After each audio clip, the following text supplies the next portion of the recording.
ये हमारा dental clinic है, कॉन्फिडेंटल मल्टी स्पेशलिटी सेंटर। वहाँ पे एक्सरे होता है, हमारे पास दोनों हैं, 2D एक्सरे भी है और इसमें 3D एक्सरे भी है। 2D एक्सरे में आपको नॉर्मली सिर्फ 2 डायमेंशन दिखते हैं, 3D में वॉल्यूम, डेंसिटी सब हम इसमें चेक कर सकते हैं। इम्प्लांट प्लेसमेंट में और सर्जरीज में, मेजर सर्जरीज में ये बहुत ही इफेक्टिव लेटेस्ट है। ये नहीं कि हम नॉर्मल फैसिलिटी देते हैं, हम सबसे लेटेस्ट फैसिलिटी देते हैं जो आपको इंडिया में ही, अब्रॉड भी जाओगे तो आपको बहुत सारे क्लिनिक्स में ऐसी फैसिलिटीज नहीं मिलेंगी। This is the best teeth whitening system available in the world. Can scan your jaws and then we can print your jaws on this 3D. Actually, for Andaman, this is a very big setup, but yes, we are amongst the top dental clinics in India.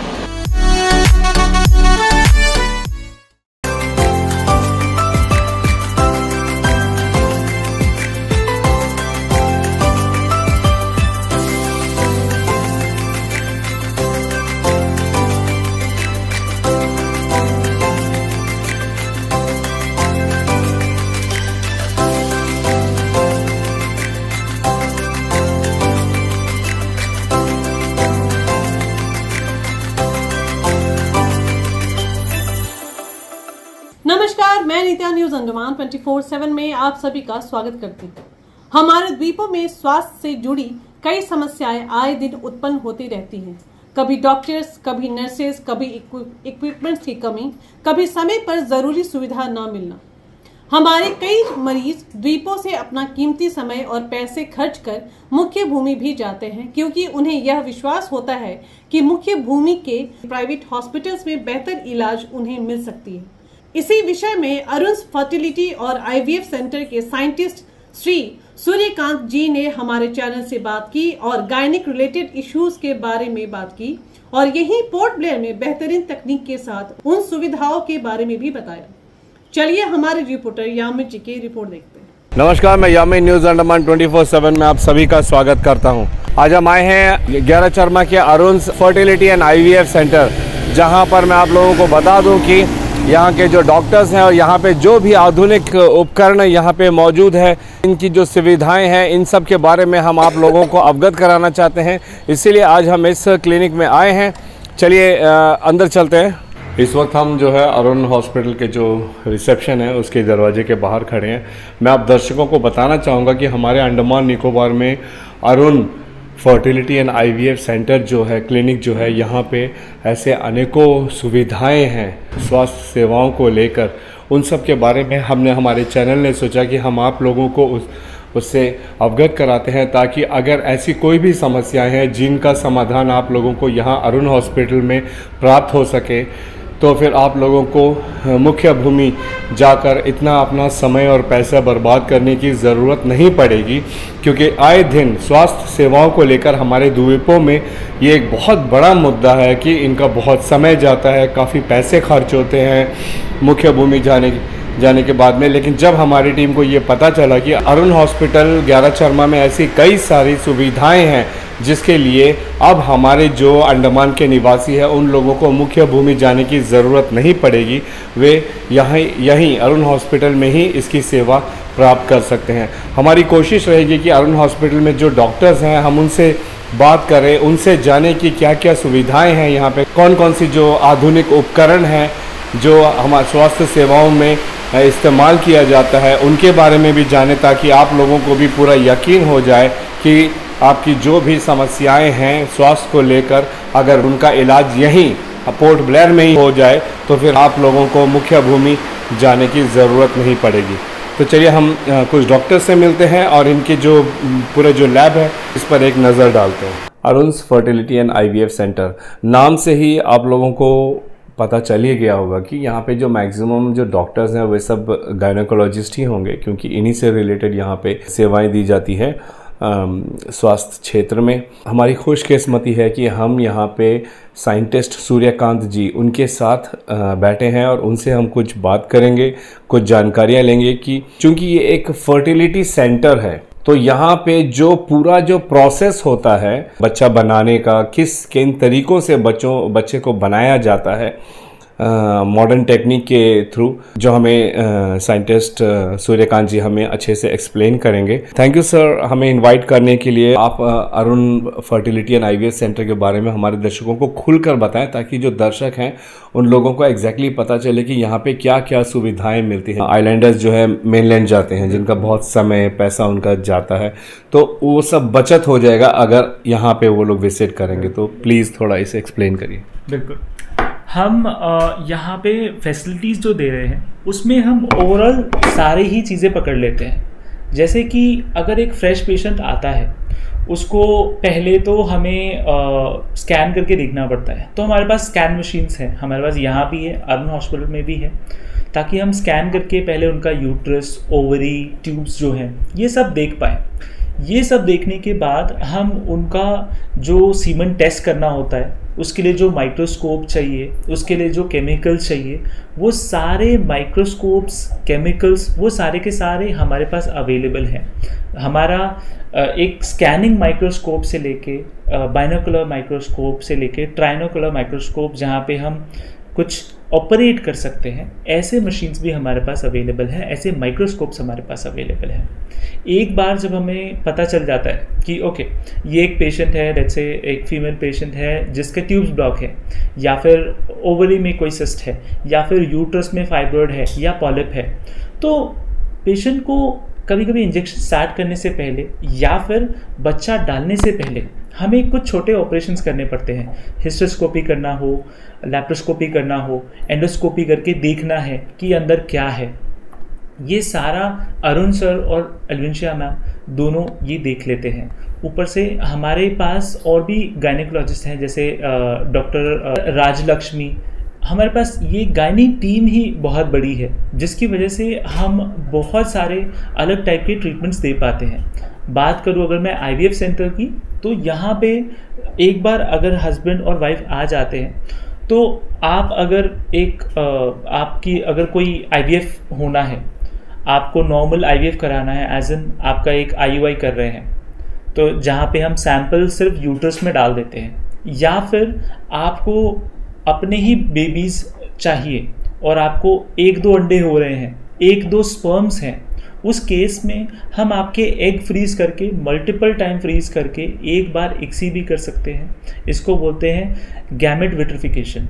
ये दोनों mail और female दोनों में होता है। Female में भी gamete fridge कर सकते हैं, मेल में भी। एक ऐसा पेशेंट है, मैं अगर आपके साथ एक एग्जांपल शेयर करूं, हमारे पास एक ऐसा पेशेंट था जिसके हर बार सैंपल में 1 या 2 स्पर्म आते थे पूरे सैंपल में, और टीसा करने के बाद एक ये ऑपरेशन हुआ जिसमें हम टेस्टिस के अंदर नीडल से स्पर्म्स को निकालते हैं। उस केस में भी उसको 1 या 2 स्पर्म्स ही आ रहा था। तो हमने क्या किया, इसमें एक मेथड होता है सिंगल स्पर्म विट्रिफिकेशन। ये highest level of sperm vitrification है, मतलब एक स्पर्म आप फ्रीज कर सकते हो। यूजुअली अगर आप देखेंगे, जब हम आपका सैंपल फ्रीज करते हैं, नॉर्मली फ्रीज करते हैं तो एक वायल होता है। इस वायल में हम lakhs and millions of sperms एक बार में फ्रीज कर सकते हैं, लेकिन जब इसे थॉ करके यानी कि फ्रीज करके वापस से रिवाइव करते हैं, तो ये ऑलमोस्ट 50 या 60% ही स्पर्म्स होते हैं जो जिंदा बच पाते हैं, अदरवाइज बाकी मर जाते हैं। ठीक है, क्योंकि ये सेमी विट्रिफिकेशन है, ये पूरा विट्रिफिकेशन नहीं है, वन टाइम में फ्रीज नहीं होता। लेकिन ये जो विट्रिफिकेशन मेथड बता रहा हूँ, जिसमें एक ही स्पर्म को फ्रीज करते हैं, यहाँ तरीका चेंज हो जाता है। तो ये हाई एंड टेक्नोलॉजी है। ये वाला भी जो प्रोसीजर है वो हम यहाँ करते हैं। oocyte विट्रिफिकेशन की बात करें तो एक और हमारी पेशेंट थी जहाँ पे उनको अपना वो मॉडलिंग करती हैं। अब उनको है कि मैं 40s में जाके बेबीज़ करूँ, तो अभी वो अफोर्ड नहीं कर सकती कि वो 40s तक अपना एग्स को भी बचा ले, वो पॉसिबल नहीं है। उस केस में हमने, क्योंकि वो अभी सिर्फ 28 ईयर्स की हैं, हमने उनके एग्स फ्रीज कर दिए हैं। अब जब वो 40s में आएंगी, जब उनको बेबीज़ करने हैं और उनको अपने मनपसंद किसी भी आदमी के साथ बेबीज़ करने हैं, वो जब आदमी आएगा, भले ही वो फर्टाइल हो या इनफर्टाइल हो, वो कैसा भी उनका हस्बैंड हो, हम उनके स्पर्म ले सकते हैं। या फिर अगर वो सिंगल मदर बनना चाहती हैं, वो डोनर स्पर्म लेना चाहती हैं, तो वो डोनर का स्पर्म ले करके हम इनके अंडे को वापस से थॉ करके, मतलब गर्म करके, उसमें एक स्पर्म उनके पसंद का डाल सकते हैं, और डालने के बाद हम वो बेबीज़ को डे 5 तक ग्रो करने के बाद उन्हें ट्रांसफ़र कर सकते हैं। ये प्रोसीजर हम कर लेते हैं। तो आप देख रहे हैं हम एजिंग को स्टॉप करके हम अल्ट्रा स्लो लेवल पर जा करके हम आप जब चाहिए तब हम फर्टिलिटी दे सकते हैं। तो ये सारी टेक्निक्स जो कि मेनलैंड पे भी अवेलेबल हैं, हम एक आइलैंड पे प्रोवाइड करा रहे हैं। और आपको भी पता है अंडमान एंड निकोबार एक बहुत ही अच्छा आइलैंड है। अगर आप घूमना चाहते हैं तो हम यहाँ पे एक हेल्थ टूरिज्म भी प्रमोट करते हैं, जहाँ पे ऐसे पेशेंट जिनको घूमने जाना है और उनके पास टाइम नहीं है तो वो घूमने के लिए अंडमान निकोबार आइलैंड से आ सकते हैं। हम उन्हें घुमा भी देंगे और साथ ही साथ उनका IVF या IUI जो भी ट्रीटमेंट उन्हें कराना है वो भी करा सकते हैं। वो भी हम ये सिर्फ 2 महीने में उनको करा के उनको वापस भेज सकते हैं। तो ये फैसिलिटीज़ भी है हमारे पास। सर आपसे जानना चाहूँगा, अभी आपने कहा कि आप लोग जो है जो वुमेन बॉडी से जो एग्स होता है उसको आप लोग प्रिजर्व कर देते हो, फ्रीज कर देते हो। सो एंड इवन 10-15 सालों के बाद भी जब चाहें तो वो जो लेडी चाहें तो वो उससे अपने बच्चे को बना सकती हैं, चाहे वो डोनर के थ्रू हो या फिर अगर उन्होंने शादी कर ली है तो अपने जो कपल है उनके स्पर्म को मैच करा के। तो लेडी आपको जो अपना एग्स यहाँ पे प्रिजर्व करने के लिए देती है उनके लिए चार्जेस लगते हैं? जी हाँ, जो एग प्रिजर्वेशन होता है इसके कुछ चार्जेस होते हैं। ये कुछ मामूली चार्जेस हैं और इसके थ्रू होता ये है कि एक बार फ्रीजिंग चार्जेस लगते हैं। और मान लीजिए आपने 40 साल के लिए कर लिया, आपको है कि मैं अगले 10 साल के बाद देखूंगी क्या करना है मेरे एग्स के साथ, तो आप एक बार फ्रीजिंग का एक छोटा चार्ज होता है वो दीजिए। और हर साल एक साल के लिए एक छोटा सा अमाउंट है जो थाउजेंड्स रुपीज़ में ही है, लैक्स में नहीं जाता, थाउजेंड्स में ही है, जो आपको पे करना है। 1 टाइम पेमेंट है और आप उसको 10 साल तक एक्सटेंड करा सकते हैं। ये होता क्यों है मैं ये भी बताना चाहूँगा आपको। ये होता इसलिए है क्योंकि हमारे पास एक गैस है नाइट्रोजन जो अबंडेंस में है। हमारे पूरे एटमॉस्फेयर में गैस अगर आप देखें तो नाइट्रोजन सबसे ज़्यादा है, लेकिन इस नाइट्रोजन को हम लिक्विड फॉर्म में कंप्रेस करते हैं। हम उसको इतना दबाते हैं कि वो लिक्विड में कन्वर्ट हो जाए।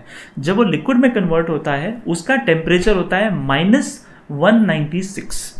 अब जब वो इतने नीचे जा रहा है, इस केस में आपका कोई भी, मैं अगर अपना हाथ का सेल भी डाल दूं तो उसका जो मॉलिक्यूलर एक्टिविटी है वो बंद हो जाती है। इस वजह से हम उसको 40 साल, 50 साल, 60 साल भी बिना किसी डिटोरिएशन, बिना किसी अफेक्ट के उसको वापस से रिवाइव कर सकते हैं। 10 साल के बाद उसकी पहचान कैसे होगी कि वो उन्हीं का एग्स था? बहुत अच्छा सवाल है। एक्चुअली हम करते ये हैं कि हर बार जब एक पेशेंट आता है उसका एक यूनिक आईडी होता है।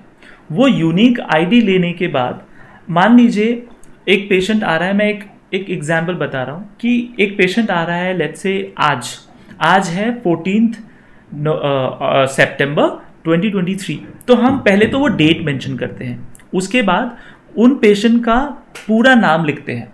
मान लीजिए कोई दूसरा पेशेंट था भी आज ही के दिन, दूसरा पेशेंट भी था, तो उसको एक यूनिक आईडी हर किसी को कंपलसरी रहता है। Example Arun fertility IVF centre है तो AFC 123, और अगर सेम नाम का एक और आदमी है तो उसका रजिस्ट्रेशन जब होगा तो उसको लिखेंगे अरुण फर्टिलिटी IVF सेंटर 1234, है ना। तो यूनिक आईडी सबके होते हैं, सबका नाम कंप्लीट होता है, सबका डेट ऑफ फ्रीजिंग रहता है। और ये बहुत रेयर होता है कि कोई 2 लोग एक ही नाम के, एक ही सरनेम के, एक ही वाइफ नाम भी सेम ही है और वो एक ही दिन पे आ जाए। ये बहुत रेयर है, पर अगर होता भी है तो यूनिक आईडी से ये चीज़ें हम कंट्रोल कर पाते हैं। तो ये सिर्फ यूनिक आईडी के थ्रू ही कंट्रोल होता है। अगर किसी ने आप लोगों से ये कहा कि यूनिक आईडी के अलावा मुझे जानना है कि ये मेरा ही बॉडी का एग है, तो उसको कोई टेस्ट करने का ऐसा कोई माध्यम है? बिल्कुल। अगर आप मान लीजिए किसी टाइप का, मान लीजिए मिसमैच हो गया, लेट्स से एक अर्थक्वेक आ गया, ठीक है, अर्थक्वेक आ गया या कोई भी हैवॉक इज देयर। अब इस केस में क्या हो गया, मान लीजिए स्ट्रॉज इधर उधर हो गए, राइट, मैंने जिस लोकेशन पे रखा था उस जगह पे नहीं है, ठीक है। इस केस में हमने लेबलिंग जो की है, अब ये हम उसे बोलते हैं, एक डिवाइस होती है उसको बोलते हैं स्ट्रॉ। ये एक ये लंबी बहुत ही पतली सी स्ट्रॉ होती है, इसके अंदर बच्चा यहाँ होता है और यहाँ पूरे एरिया में लेबलिंग होती है और लिक्विड नाइट्रोजन में वो लेबलिंग मिट नहीं सकती। तो अगर अनलेस आप उसको बाहर निकालें, उस स्ट्रॉ को गर्म करें और अल्कोहल से वाइप करें, तभी जाके वो आइडेंटिटी जाएगी। तो इस केस में आपके एम्ब्रियोज बिल्कुल सेफ हैं, वो नहीं जाएंगे। फर्स्ट थिंग, मान लीजिए किसी ने निकाल करके वार्म करके उसको इरेज कर दिया। आपने अगर इरेज कर दिया तो ये बच्चा मर चुका है, इसकी एजिंग हो चुकी है, इसकी सेल एजिंग मैच नहीं करेगी। तीसरी बात, मान लीजिए एक मिसमैच हो गया जहाँ पे एक गैमेट ऐसा है जिसका एग मान लीजिए एक फीमेल का दूसरे फीमेल में चला गया। इस केस में अगर ये पता लगाना है तो आप उसका माइटोकॉन्ड्रियल डीएनए चेक करवा सकते हैं। एग्जाम्पल, अगर मैं एक फीमेल हूँ और मेरा एक बच्चा है, मेल है या फीमेल है, अगर मुझे ये पता करना है कि इसका पापा ये लड़का है और उसका पापा यही है क्या, तो आप डीएनए टेस्ट नॉर्मली कर सकते हैं। लेकिन अगर फीमेल का पता करना है तो आप माइटोकॉन्ड्रियल यानी कि oocyte एग का पता करना है तो आप माइटोकॉन्ड्रियल डीएनए चेक कर सकते हैं। वो सिर्फ फीमेल टू फीमेल ही कैरी करता है, वो मेल टू मेल कैरी नहीं करता। तो आप माइटोकॉन्ड्रियल डीएनए टेस्ट करके भी पता कर सकते हैं कि ये एग जो आपने इतने सालों से फ्रीज किया है वो आप ही का है कि नहीं। एक और चीज़ जो हम बहुत ज़्यादा ध्यान देते हैं वो ये, मान लीजिए एक ही दिन में हमारे पास 2 पेशेंट है या 3 पेशेंट है या 4 पेशेंट है। इस केस में होता ये है कि हमने आपको, जब हम लैब के अंदर ले जाएंगे, हम आपको दिखाएंगे हमारे पास बहुत सारे इनक्यूबेटर्स हैं। एक बॉक्स इनक्यूबेटर है जो बड़ा है और एक छोटा इनक्यूबेटर है। इन इनक्यूबेटर्स में हम जब बेबीज़ को रखते हैं तो हर इनक्यूबेटर के चैम्बर होते हैं अलग अलग। हर चैम्बर में एक ही कपल का बेबी होता है, उसमें दूसरे कपल का बेबी नहीं होता। तो इस तरीके से भी जो मिसमैचिंग का है वो हम कवर कर लेते हैं। तो अगर आपको अंडमान निकोबार में ऐसे 100 क्लाइंट्स मिल जाए जो कहेंगे कि हम अपना एम्ब्रियो फ्रीज कराना चाहते हैं, हम 5 साल के बाद, 10 साल के बाद, 12 साल के बाद हम उस बच्चा वो करेंगे, तो इस मामले में क्या आप लोगों के पास उतनी फैसिलिटी है कि आप 100 बेबीज़ को फ्रीज करके रख सकें? बिल्कुल। करंटली हमारे पास जो क्रायो टैंक्स हैं, देखिए फैसिलिटी इसको बढ़ाने के लिए सिर्फ नंबर ऑफ टैंक्स बढ़ाने पड़ेंगे हमें, और कुछ नहीं है। तो करंटली जो हमारे पास लिक्विड नाइट्रोजन का टैंक है जिसमें हम बेबीज़ को स्टोर करके रखते हैं, उसमें अप्रॉक्सीमेटली 5000 एक बार में 5000 कपल्स को रख सकते हैं, कपल के बेबीज़ को, स्ट्रॉज को। तो अगर हमें मान लीजिए ये एक्सीड करता है तो हमें बस नंबर ऑफ टैंक्स बढ़ाने हैं, जो कि बहुत ज़्यादा हमारे लिए भी एक्सपेंसिव नहीं होता। नॉर्मली एक और दूसरा टैंक ला सकते हैं और हम उसमें स्टोरिंग कंटिन्यू कर सकते हैं। Thank you so much sir, क्योंकि जो सवाल मैं पूछना चाह रहा था, ये जो सवाल है ये लोगों के मन में ज़रूर आता, और आपने उनको 3 अलग तरीके से आपने उनको बताया कि किस तरीके से उनकी पहचान हो सकती है। और हमें भी काफ़ी खुशी हुई कि हमारे अंडमान निकोबार में ये सारी सुविधाएं हैं, ये सारी चीज़ें जो सर्विसेज है जिसके लिए लोग मुख्य भूमि जाते थे, अब उन्हें नहीं जाना पड़ेगा, यहीं अरुण हॉस्पिटल में उन्हें प्राप्त हो सकेगी। तो मैं आपसे गुजारिश करूंगा कि आप थोड़ा हमें आपके जो सेंटर है यहाँ पे जो फैसिलिटीज़ हैं उन मशीन्स के साथ में, उन उपकरणों के साथ में थोड़ा हमें एक्सप्लेन करें प्लीज़। इस ट्रीटमेंट के दौरान आपको जो कई सारे इंजेक्शंस लगते हैं, इसमें हमने सुना है, तो कितने इंजेक्शंस आपको लेने पड़े? 16 इंजेक्शन लगा मेरे को। 7 हमको बना था, उसमें से 4 यूजफुल था। तो 2 हम लोग इनपुट कर रहा है सब लोगों से, और 2 फ्रीजिंग करके रखा है।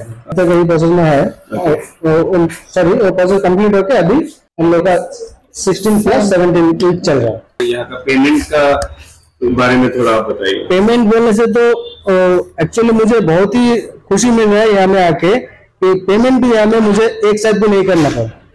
इंस्टॉलमेंट में हम कर सकते पेमेंट, मतलब वो हम लोग मतलब मीडियम क्लास लोगों के लिए सबसे बढ़िया फैसिलिटीज मिला है यहाँ में। और यहाँ का जो साफ सुथरा, वो तो मतलब बोलने की जरूरत नहीं है, हम लोग तो शायद देख भी सकते हैं यहाँ में पूरा साफ सुथरा यहाँ का स्टाफ लोग का बिहेवियर। और एक चीज यहाँ में फैसिलिटीज अच्छा मिला है यहाँ में, मतलब कोई भी मेडिसिन या कोई भी इंजेक्शन के लिए मुझे बाहर भागा दौड़ी नहीं करना पड़ा, सब फैसिलिटीज मुझे इधर ही मिल गया इनके अपने फार्मेसी में। हाँ जी, अरुण हॉस्पिटल के फार्मेसी में जो मिला। और इंजेक्शन के टाइम घर जाके भी प्रोसेस लोग प्रोवाइड करते हैं, मतलब इंजेक्शन के टाइम पे। और इवन एक दिन मुझे मतलब कोई प्रोसेस चलने टाइम, एक दिन रात को मतलब मुझे रात हो गया था, तो कहीं से मुझे घर भी ड्रॉप कर रहे थे। मेरा जो था, मेरा स्पर्म काउंट थोड़ा कम था, तो IVF प्रोसेस में मेरा हो जाएगा। वही हम लोग जानकारी लेके फिर आ जाएगा हमें प्रोसेसिंग करने के लिए। ANH जो क्वालिटी है वो थोड़ा डाउन है, इसलिए हम लोग यहाँ डॉक्टर के पास यहाँ कंसल्ट करने के लिए पहले 2 साल पहले मिनलाइन जाके ट्राई किया था, वो सक्सेसफुल नहीं हुआ। फिर इधर आके पता चला मेरे एक्चुअली क्या है ना, मेनलैंड में आना जाना खर्चा तो रहता, तो हमें एक होटल का खर्चा रहता, खाने पीने का खर्चा एक अलग से हो जाता, फिर प्रोसेसिंग का चार्जेस जो हॉस्पिटलिटी का चार्जेस जो रहेगा वो तो रहेगा ही। तो उसी फैसिलिटीज को हम जब आइलैंड में मिल रहा है मुझे, तो हम क्यों ना इधर ही ट्राई करें। फिर सर लोग से आके बात की, हम लोग बात करके थोड़ा सेटिस्फाई मिला, फिर हम लोग प्रोसेसिंग शुरू किया, अभी चलता प्रोसेसिंग। तो रिजल्ट क्या पॉजिटिव रिजल्ट मिला? पॉजिटिव रिजल्ट मिला। अभी मिसेस का 16 वीक चल रहा है। ओके, 17 वीक चल रहा है और 16 इंजेक्शन लगा है मेरे को। उसके बाद शुरुआत में जी 16 इंजेक्शन लगा, तो उसमें से 7 MU निकला। ओके, उसमें से 4 अच्छा है, 2 ट्रांसफर किया और 2 फ्रीजिंग करके रखा। ओके, अभी मेरा 17 वीक चल रहा है। ये है हमारा रिसेप्शन एरिया। ये है हमारे रिसेप्शन में सुरेखा। यहाँ पे रिसेप्शन देखते हैं। यहाँ पे हम पेशेंट को जितना उसका काउंसलिंग करना होता है कि कहाँ से कौन से टेस्ट कराने हैं, कौन सा पहले काउंसलिंग होगा, कौन सा काउंसलिंग बाद में होगा, वो सारी चीजें यहाँ होती है। ये आपका वेटिंग एरिया है। तो चलिए अंदर चलते हैं।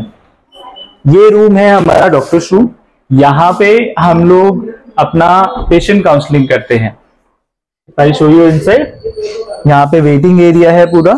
आप यहाँ आके पेशेंट काउंसलिंग कराते हैं और जितने भी IVF की डिटेल्स हैं जो बात करनी रहती है वो यहाँ पे इस रूम में बताते हैं। सो ये हमारा एडमिनिस्ट्रेशन रूम है। यहाँ पे हम जो भी पेमेंट रिलेटेड बातें होती हैं, आपका जो भी एडमिनिस्ट्रेशन है वो यहाँ पे मैडम देखती हैं। उसके बाद हमारे पास फार्मेसी है जो यहाँ पे रहता है। हम सारा स्टॉक अपना फार्मेसी का एक साथ ही रखते हैं ताकि कोई शॉर्टेज ना हो, कोई इशू ना आए, कोई मेडिसिन एक्सपायर हो रहा है वो हम सब देखते रहते हैं एक साथ ही। हमारे और भी काउंसलिंग रूम है। अभी पेशेंट अंदर है इसलिए हम आपको ले नहीं जा सकते अंदर। अंदर काउंसलिंग रूम है। उसके बाद एक IUI रूम है जहाँ यहाँ प्रोसीजर चल रहा है। IUI है जहाँ पे हम सैंपल वॉश करके डायरेक्टली पेशेंट के जो फीमेल पेशेंट है उसके यूटरस में डाल देते हैं। तो वो डायरेक्टली एक नेचुरल प्रोसीजर के जैसा हो जाता है कि आप नेचुरली प्रेग्नेंट हो रहे हो, ऐसा हो जाता है ऑलमोस्ट। सिर्फ सैंपल बाहर निकालते हो और कुछ नहीं है। तो ये बहुत इजी और बहुत ही इफेक्टिव प्रोसीजर है।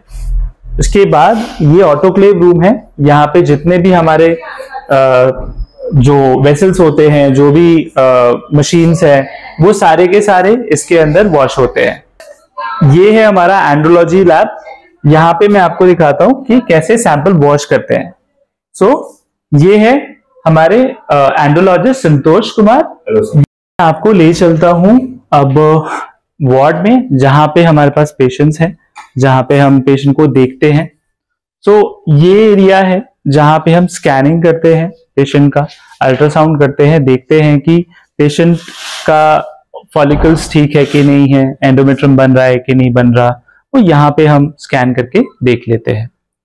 उसके बाद ये हमारा सीमेन कलेक्शन रूम है जिसका डायरेक्ट एक बॉक्स के थ्रू कनेक्शन रहता है। मैं आपको बॉक्स दिखाता हूं। ये एक बॉक्स है जहां से सैंपल को एंड्रोलॉजी लैब में डायरेक्ट पास कर सकते हैं। तो आपको हैंड ओवर करने के लिए दूर जाना नहीं पड़ता, ये डायरेक्टली पास हो जाता है और इसमें वॉशरूम वगैरह सब कुछ है सो दैट पेशेंट कंफर्टेबली अपना सैंपल दे पाए। ये स्कैन रूम है। यहाँ पे डॉक्टर लिंशिया है जो एक पेशेंट को देख रहे हैं। हाय डॉक्टर लिंशिया, मैम स्कैन कर रहे हैं। तो यहाँ पे इस एरिया में हम स्कैन करते हैं और पेशेंट्स का जितना एब्नॉर्मल स्कैनिंग होता है या TVS है वो यहीं पे करते हैं।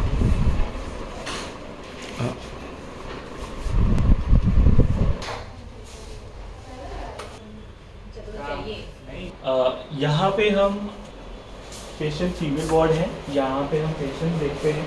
सॉरी, हम लोग एक छोटा सा इंटरव्यू कर रहे हैं, प्लीज डोंट माइंड। तो ये पेशेंट्स हैं, हम यहाँ पे इनका जो भी ब्लड चेक करना होता है, आईवी लगाना है, कुछ भी करना है, ये इस एरिया में होता है। हमारे पास कैपेसिटी अच्छी है तो हम एक साथ 5-6 पेशेंट को देख सकते हैं यहाँ। तो आपको अगर रात भर भी एडमिट होना पड़ता है किसी एक को तो पेशेंट रह सकता है, हम वो फैसिलिटी प्रोवाइड करते हैं। उसके बाद ये हमारा स्टोर रूम है जहाँ पे हम जितने भी डिस्पोजेबल लगते हैं हमारे आईवीएफ लैब के लिए या फिर पेशेंट्स के लिए, वहाँ पे जितना स्टोर रूम है सारा स्टोर रूम है, स्टोरेबल सारी चीज़ें। ये है हमारा ओटी, यहाँ पे हम ऑपरेट करते हैं पेशेंट्स को, जितना ओवम पिकअप करना है या ट्रांसफ़र करना है वो यहीं पे होता है। सो वी हैव डॉक्टर एलविंशिया, मैम एक्सप्लेन करेगी क्या करते हैं हम ओपीओ में। ये हमारा ऑपरेशन थिएटर है, इधर हम लोग प्रोसीजर जैसा एम्ब्रायो ट्रांसफर भी करते हैं, ओवम पिकअप भी करते हैं। ओके, फर्स्ट ऑफ ऑल ये हमारा एनेस्थीसिया मशीन है और पेशेंट टेबल है, तो पेशेंट को इधर लिटाते हैं, हम लोग स्कैन करके पेशेंट का फॉलिकल्स को देखते हैं। जैसा एक जो स्कैन इमेज है ये फॉलिकल्स जो रेडी है पिकअप के लिए, तो थ्रू हमारा मशीन सक्शन से हम लोग वो एग्स को एस्पिरेट करते हैं, एस्पिरेट करके हम लोग लैब में देते हैं। Okay, that's the lab door. वो पांच बॉक्स है जो कि डायरेक्टली यहाँ से कोई दूसरे साइड पे खड़ा रहता है। ओके, दूसरे साइड पे खड़ा होने से डिस्टेंस ज्यादा ट्रैवल करने की जरूरत नहीं है उन लोगों को।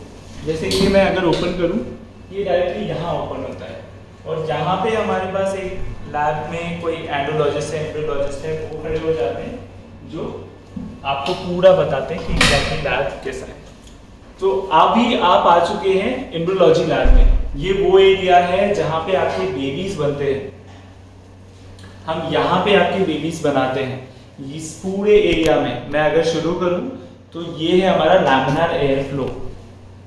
इस एयर फ्लो में जो भी फिल्टर्ड एयर है, प्रोसेस्ड एयर है, जो जिसका पार्टिकल काउंट बहुत कम है, मतलब उसमें कोई पोल्यूशन पार्टिकल्स नहीं आएंगे, वो एयर ये फिल्टर आउट करके देता है और ये पूरा एरिया हीटेड रहता है। ये आपके बॉडी टेम्परेचर पे रहता है पूरा 37 डिग्रीज। ये मेंटेन करने के बाद हमें जितना भी हैंडलिंग करना है गैमेट्स का, मतलब उसे वॉश करना है, उसे सेपरेट करना है, एक डिश से दूसरे डिश में डालना है, वो यहाँ पे रहता है। उसके बाद हम ये जो आप देख रहे हैं इसे बोलते हैं ड्राई गैस इंक्यूबेटर। इसमें हम आपके बेबीज को रखते हैं, हम ऑलमोस्ट 5 डेज तक इसमें आपके बेबीज को रखते हैं। हर चैम्बर में एक पेशेंट का रहता है। इस पूरे चैम्बर में कोई एक पेशेंट होगा जिसका हम बच्चे रखेंगे, इसमें कोई और पेशेंट रहेगा। उसके बाद ये हमारे गैस सिलेंडर्स हैं जिन्हें हम अलग से मेनलैंड से लेके आते हैं, और ये है बॉक्स इंक्यूबेटर। ये एज अ बैकअप रहता है, जस्ट इन केस आपका एम्ब्रियोज ज्यादा हो गए। मान लीजिए मेरे पास एक पेशेंट आज आया, कल एक और पेशेंट आया, परसों एक और पेशेंट आया, तो अगर उधर जगह नहीं है तो मैं इसके अंदर भी डाल सकता हूँ। मैं इसके अंदर डालने के बाद इसमें भी सेम बैकअप रहता है, पर ये डिफरेंस ये है कि वो आपका मेन कल्चर है, उसमें आप जब डे 5 लेके जा रहे हो तो उसी में डाल देते हो। अगर 1-2 डे तक रखना है तो इसमें रख सकते हैं। तो हम लोग शिफ्टिंग करते रहते हैं अगर कोई ज्यादा नंबर ऑफ पेशेंट आ जाए। हालांकि हम प्रैक्टिस ये करते हैं कि एक बार में एक पेशेंट को ही ट्रीट करें ताकि कोई गैमेट मिक्सिंग ना हो और पेशेंट को हम अपना फुल 100% टाइम दे पाए, which is very important in IVF centre. मैं आपको एक और चीज दिखाता हूं जो कि इसकी मेन पार्ट है, वो ये है मशीन। ये है ICSI machine, intracytoplasmic sperm injection. ये जो आप 2 होल्डर्स देख रहे हैं, इससे हम नीडल लगाते हैं, स्पेशल माइक्रोस्कोपिक नीडल आते हैं जिससे हम बच्चों को होल्ड करते हैं। मान लीजिए किसी का एग, आपको वाइफ का अगर एग यहाँ है तो स्पर्म यहाँ होगा, और उन दोनों को एक स्पर्म को एक एग में डालने के बाद इस मशीन पे डाल के वापस से हम लैमिनार एयर फ्लो पे इधर ले आते हैं।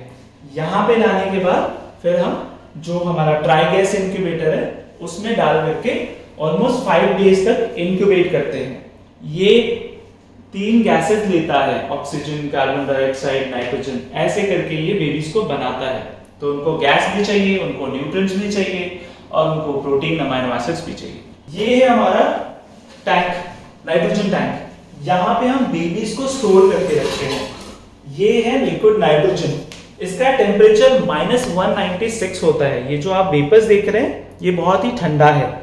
बेबीज को हम इस तरीके से इन कैंस में रखते हैं। I show you. इस तरीके से हम कैंस में छोड़ते हैं।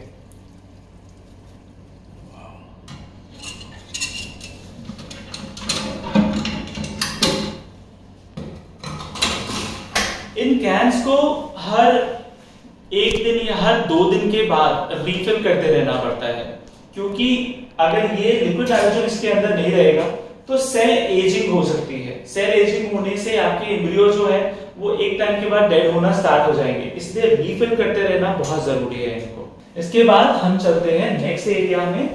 यहाँ पे हम लिक्विड नाइट्रोजन जो लाते हैं उसमें फिल करते हैं, उसे हम इधर स्टोर करके रखते हैं। कोई स्पर्म है उसको अलग स्टोर करते हैं, अगर कोई रिफिल करना है वो इसमें करते हैं।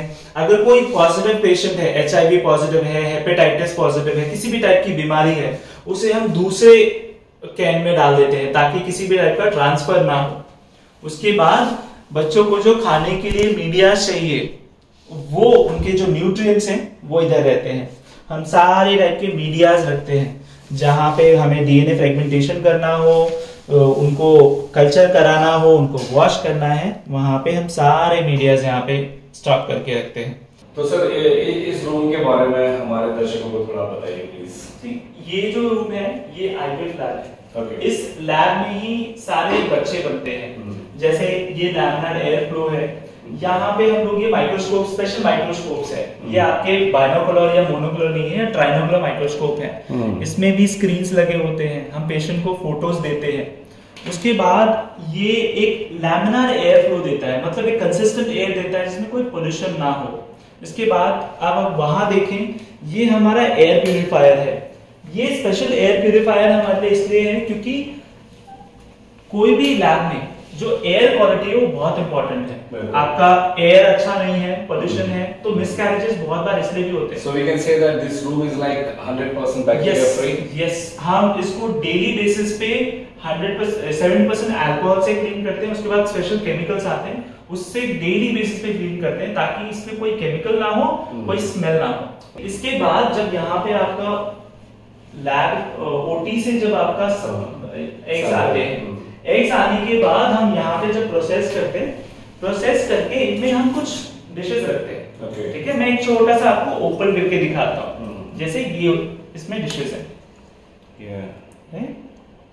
तो ये डिशेस अभी हम नेक्स्ट जो प्रोसीजर कल करने वाले हैं उसके लिए हमने डिशेस रखे हैं। उनके लिए पहले से बना लेते हैं। बनाने के बाद कैसा है, वो थोड़ी देर कल्चर होते हैं। अब जब मैं पेशेंट का एग लूंगा, उसके बाद उन्हें पहले रखना पड़ता है, उनको कल्चर करना पड़ता है।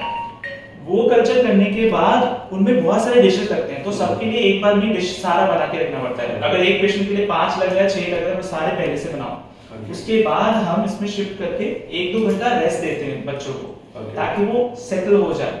अब उसका जो, क्योंकि हमने अभी तो माँ के अंदर से निकाला है, तो उनको भी थोड़ा टाइम लगता है कि मैं स्पेस लूं, मैं कहाँ नए एनवायरनमेंट में आ गया, एडजस्ट होने में टाइम लगता है। एक बार जब वो एडजस्ट हो जाता है, फिर हमने जो एंड्रोलॉजी आपको दिखाया वहां से स्पर्म लेते हैं और यहाँ पे एक डिश लेते हैं, उसके अंदर स्पर्म को लोड करते हैं और एग को लोड करते हैं। लोड करने के बाद इसे हम लेके जाते हैं इस मशीन पे। What is all this? इसको बोलते हैं ICSI machine, intracytoplasmic sperm injection. मतलब जो एग है उसके साइटोप्लाज्म में एक स्पर्म, एक एग के एक स्पर्म डाल देते हैं, और वो डालने के बाद हम उसे वापस अपने ट्राइगैस इंक्यूबेटर में डाल देते हैं और उसे 5 दिन के लिए छोड़ देते हैं। क्योंकि उन सेल्स को बड़ा होना पड़ता है। वो पहले तो एक सेल होते हैं, लेकिन बाद में डे 5 में वो 100 सेल्स बन जाते हैं, मल्टीप्लाई होते हैं। हाँ, इनमें बहुत सारे ऐसे एम्ब्रियोज हैं जो अरेस्ट हो जाते हैं, जो अच्छे नहीं है वो अरेस्ट हो जाएंगे। अच्छा। लेकिन जो हेल्दी है वो डे 5 तक जाएंगे। तो ये फिल्ट्रेशन बहुत जरूरी है। बहुत सारे लोग क्या करते हैं, डे 3 पे ही डाल देते हैं। तो वहां पे एक बहुत स्पेशल चेक पॉइंट होता है जिसको बोलते हैं पेरेंटल जीन एक्टिवेशन। इसमें फादर का जो जीन है वो एक्टिवेट होता है। कई बार लोग फादर का जीन एक्टिवेट ही नहीं होने देते और डाल देते हैं। तो उसका डिसएडवांटेज क्या है? डिसएडवांटेज ये है कि अगर आपको पता ही नहीं है, एग्जाम्पल मैं आपको कोई फोन बेच रहा हूँ और वो फोन में कैमरा नहीं है, लेकिन मैंने बाहर कैमरा लगा दिया, ठीक है, और मैं कैमरा को क्या बोलूंगा कि आपका इंस्टॉलेशन हो जाएगा, कैमरा एक्टिवेट बाद में हो जाएगा, मैंने आपको दे दिया, अब देने के बाद तो मैं कैमरा एक्टिवेट हुआ नहीं हुआ आपको नहीं पता है ना, और अगर हो गया तो बोलेंगे अच्छी बात है हो गया, नहीं हुआ तो आप बोलेंगे वो आपकी किस्मत खराब। लेकिन हम क्या करते हैं, हम डायरेक्टली डे 5 पे ब्लास्ट जब डालते हैं, ब्लास्टोसिस बोलते हैं उसे, वो उसमें बहुत सारे सेल्स होते हैं, तो उसका एक ही काम है, जब डे 3 डालते हैं तो उसको डे 5 तक ग्रो करना पड़ता है। उसमें आप 2 डालोगे शायद वो 2 आगे नहीं जाते, अरेस्ट हो जाते। हम डे 5 जो लेते हैं उसका एक ही काम है, वो जाके इम्प्लांट होता है एंडोमेट्रियम में, तो जैसे उसका सिर्फ जैसे इम्प्लांट होगा डे 14 पे बीटा एचसीजी टेस्ट करते हैं, पॉजिटिव आ गया डन, आपका प्रेगनेंसी का कैरी ऑन होता है। We directly put it back into uterus, उसके लिए स्पेशल कैथेटर्स आते हैं जो हम मेनलैंड से मंगाते हैं, वो सारा मंगा करके हम यहाँ पे स्टॉक करके रखते हैं। तो जब हम एग्स निकाल लेते हैं तो वो एग निकालने के बाद 2 महीने का गैप देते हैं ताकि पेशेंट रेस्ट करे, क्योंकि उसको अभी हमने इंजेक्शन जो दिए हैं वो हार्मोनल इंजेक्शन है, ये हार्मोन्स बहुत ही ज्यादा एलिवेट कर देते हैं हम, क्योंकि हमें एग निकालने होते हैं। एग निकालने के बाद हम उसे सप्रेस करते हैं, 2 महीने का रेस्ट देते हैं, उसके बाद जब पेशेंट रिलैक्स होकर 2 महीने बाद वापस आता है तो हम उसको डाल देते हैं।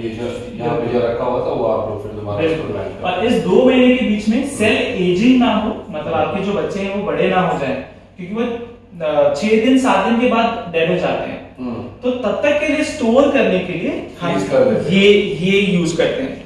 यहाँ पे हम लिक्विड नाइट्रोजन के अंदर उसे फ्रीज करके रखते हैं, इसके अंदर so you like stopping the growth of the child, of a life. Yes. उसको हम मॉलिक्यूलर लेवल पे स्टॉप कर देते हैं। वो अगर एक सेल है तो वो एक सेल पे, उसका 1 दिन का एज है तो वो 1 दिन की एज रहेगी। 40 साल बाद भी अगर आप निकालो कि मुझे अपना बच्चा ट्रांसफर कराना है, मैं 40 साल बाद भी इसके अंदर से निकालूं तो वो 1 दिन का ही होगा। नहीं लग रहा आप लोगों को कि हम किसी साइंस फिक्शन मूवी में, ऐसी कई सारी चीजें हम लोग मूवीज में देखते हैं कि लाइक ह्यूमन का जो ग्रोथ है उसको स्टॉप कर दिया गया, और एक लाइफ जो है वो वहां पे प्रोटेक्टेड है। After like 5 years 10 years doctor कह रहे हैं कि 40 साल बाद भी उसको एक्टिवेट कर सकते हैं, and the child will come out after 40 years with the same age. I would say hats off to technology, science and our scientists. Definitely. Sir आपने तो बहुत अच्छे से एक्सप्लेन किया। मैं ये जानना चाहूंगा कि आप लोगों का जो सक्सेस रेट है इस फील्ड में क्या है? देखिए, हम जो आईवीएफ करते हैं उसमें जब आप नॉर्मल एक सेल्फ पेशेंट की बात कर रहा हूं, मतलब आपका खुद का एग है और खुद का स्पर्म है, इन दोनों केसेस में हम जो आपको जब आईवीएफ करते हैं तो ऑलमोस्ट हम 75 से 85% का प्रेगनेंसी रेट रखते हैं। मतलब आपने अगर 100 मैंने ट्रांसफर किए हैं बच्चों को वापस मां के अंदर, तो उसमें से 75 to 85% ऐसे बच्चे हैं जो प्रेगनेंसी हो जाएगी और डिलीवरी भी हो जाएगी, और हम डिलीवरी तो हमारा नॉर्मल अरुण हॉस्पिटल में करते हैं। तो ये हमारा सक्सेस रेट रहता है, जो कि हम हर महीने कंटिन्यूअसली ये मेंटेन करके रखते हैं। पूरे साल का जो अगर प्रेगनेंसी रेट निकालें तो वो 70 to 85%। What about the rest? Unsuccessful क्यों है? जो बहुत सारे कारण हैं। जैसे साइंस में ना कोई भी चीज फिक्स नहीं होती कि मैंने आज मान लीजिए मुझे आज बुखार है, मैंने आपको एक दवाई दी, ठीक है, और खुद भी एक दवाई ली, तो हो सकता है मेरी बीमारी ठीक हो जाए लेकिन आपकी ना हो। तो हर पेशेंट अलग है, हर पेशेंट पे काम नहीं करता। कभी कभी पेशेंट ऐसा भी होता है कि वो कुछ मेडिसिन लेने में प्रॉब्लम, उनको एलर्जी हो जाए या उनको सूट ना कर रहा हो, या फिर वो कुछ गड़बड़ हो गई जिसकी वजह से वो इम्प्लांट नहीं हो पाए। तो बहुत सारे ऐसे पेशेंट हैं जो थोड़ा बहुत गड़बड़ कर देते हैं जिसकी वजह से वो नेगेटिव आ जाता है। अदरवाइज अगर पेशेंट एज पर हमारे प्रोटोकॉल चले और हम सारे फाइंडिंग्स निकालने के बाद ही ट्रांसफर करते हैं, तो अगर वो फॉलो करे तो ये सक्सेस रेट रहता है। फिर नेगेटिव आने के चांसेस बहुत हो जाते हैं, क्योंकि आगे जाके कोई जेनेटिक अबनॉर्मलिटी है तो बेबी ग्रोथ बंद हो जाएगी, अदरवाइज प्रेगनेंसी कंटिन्यूअसली स्मूथ चलती है। तो जिस तरीके से आपने इस पूरे कार्यक्रम को आज देखा, तो हमारी भी कोशिश ये थी कि Arun fertility and IVF centre जिस प्रकार की सुविधाएं यहाँ पे दे रही है उसे आप सब लोग जान सके, क्योंकि अगर इन परेशानियों से रिलेटेड आपकी कोई भी तकलीफ़ है तो आप यहाँ पे आके यहाँ के डॉक्टर से कंसल्ट करके अपनी उन परेशानी है उससे निजात पा सकते हैं। हमने जब बात की साइंटिस्ट सूर्यकांत जी से, उन्होंने बहुत अच्छे तरीके से हर उपकरण के बारे में हमें बताया। वे खुद चाह रहे थे कि अंडमान के निवासी है जो इतना पैसा खर्चा करके बाहर जाते हैं, उन लोगों को इन परेशानियों से छुटकारा मिले और वही ट्रीटमेंट जब यहाँ पे मुहैया कराई जा रही है तो उन्हें कहीं और जाने की ज़रूरत नहीं। हमें भी पूरी उम्मीद है जब आप हमारे इस कार्यक्रम को देखेंगे और इसमें से अगर ऐसी कोई भी समस्या है जिससे आप लोग जूझ रहे हैं या आपके जानकार लोग जूझ रहे हैं, तो आप लोग उन तक ये जानकारी ज़रूर पहुँचाएँगे कि उन्हें स्वास्थ्य से जुड़ी इन परेशानियों को लेकर मुख्य भूमि जाने की कोई ज़रूरत नहीं है। ये सुविधाएं अब यहाँ हमारे द्वीपों में ही उपलब्ध हैं। हम एक बार फिर अरुण हॉस्पिटल और ख़ासकर साइंटिस्ट सूर्यकांत जी, हम उनका बहुत बहुत धन्यवाद करते हैं जिन्होंने अपना कीमती समय हमारे चैनल को दिया और हमारे माध्यम से उन्होंने अंडमान की जनता को यहाँ पर दी जाने वाली जो भी सुविधाएँ हैं उस बारे में बहुत अच्छे से खुलकर विस्तार से बताया। कैमरा पर्सन दीपिका सोनी के साथ में यामिन, न्यूज़ अंडमान 24/7। नमस्कार। हम उम्मीद करते हैं कि आप लोगों को हमारे आज के एपिसोड से काफी जानकारी मिली होगी गायनिक रिलेटेड इश्यूज को लेकर, और जिस तरह साइंटिस्ट सूर्यकांत जी ने आश्वासन दी है, हमें पूरी उम्मीद है कि हमारे द्वीपवासियों को यहीं पोर्ट ब्लेयर में आधुनिक उपकरणों और अनुभवी डॉक्टरों की उपस्थिति से उनके समय और पैसे दोनों में बचत होगी। अगर आपको हमारा यह एपिसोड सूचनात्मक व ज्ञानवर्धक लगे तो कृपया लाइक, शेयर व सब्सक्राइब जरूर करें, और जी हाँ, कमेंट सेक्शन में अपनी राय देना ना भूलें। इसी के साथ मैं निदा न्यूज़ अंडमान 24/7 से आज की इस कड़ी से विदा लेती हूँ। नमस्कार।